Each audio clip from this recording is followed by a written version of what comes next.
Bethel School of Supernatural Ministries, the culty church that I joined, and in my third year, I ended up receiving a prophetic word from Sean Bowles saying that God was giving me to my ex-husband who ended up being an abuser. Here's where we left off. I decided to forgive Ted this one time for strangling me. I know, bad decision, but I was very afraid to walk away from this marriage because I thought that it was God's will, and I also thought that I may never be allowed to get remarried in the church because some churches believe that, or if you do get remarried, you know, they're kind of looking down on you, and I was so afraid of having this stigma of being a divorced woman, which, guys, let me just say, speaking as someone who did end up getting divorced, no one cares that you're divorced. Like, I genuinely thought that I would be so unlovable if I got divorced. So if anybody out there is in a bad situation and you think nobody would love you because you're divorced, it's not true. I told Ted that if he ever physically abused me again, that I would leave him. And he agreed that that was fair, and he promised that he was never going to do that again.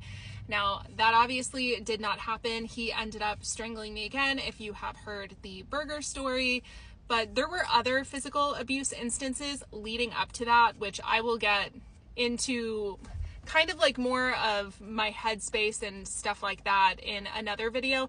But I wanted to tell you guys about how I got hired to be a celebrity nanny and how that started to really add some friction in our marriage. During this time, I am surrounding myself with lots of different kinds of people. So imagine I joined Bethel when I was 18 years old. So I had only really known this charismatic Christianity circle or just very evangelical circles. So for the first time, I was hanging out with people who were different than me and hanging out with people who believed different things from me. And I was hearing their points and their sides. And it was really making me question my beliefs because obviously there are some big hot topics that Christians really believe in. And I believed those things for a long time because I had been very indoctrinated.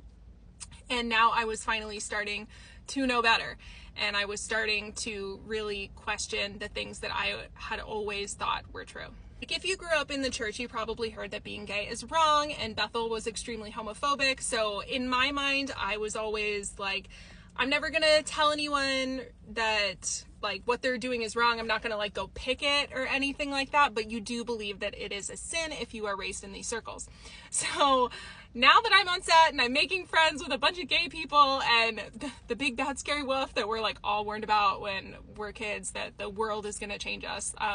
The world just makes you more empathetic and more caring. And that is what's big and scary outside of the walls of the church. So I also was really into Oscar movies at the time.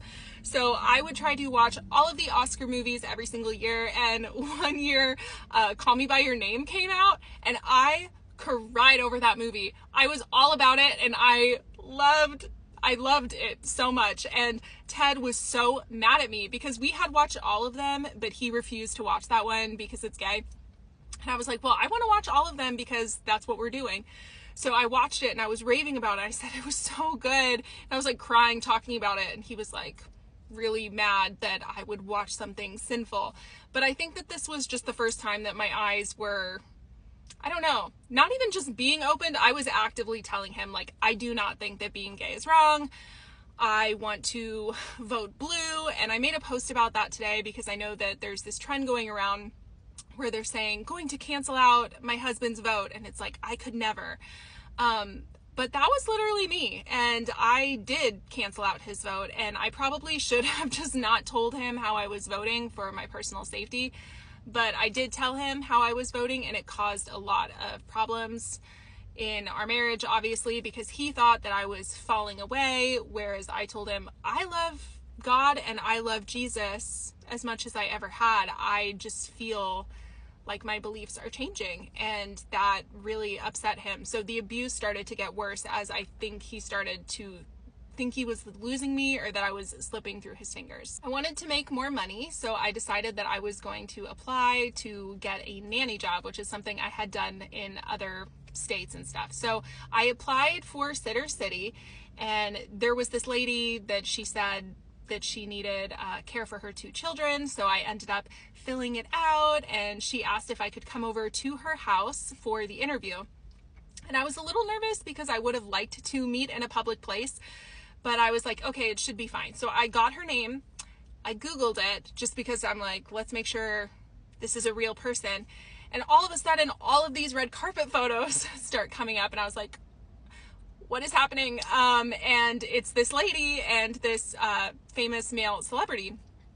And I was in shock and I wondered if it was real or not. But we're also living in Atlanta where they shoot tons of stuff. And this was a job for like a set amount of time. So it might be while they're here filming. So I decided to take my chances. I showed up to the house and I met them. It was them. And we had a nice interview. I hung out with the kids for like 20 minutes and they ended up hiring me on the spot and I became their nanny while they were there filming. Nothing but good things to say about these people. It was the best experience. I fell in love with their kids and it was just honestly such a bright spot during this very, very hard time. And no, I cannot say who it is because I respect their privacy. But yeah, during this time, Ted was really feeling like he was losing me as well because of just the fact that I was associating with liberal people.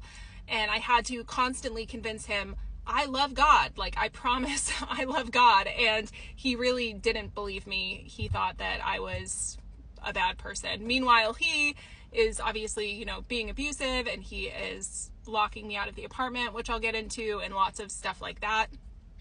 But next, I want to talk about the Wake Up Olive movement. So that is a whole thing. I know y'all have been wanting me to talk about this for a long time.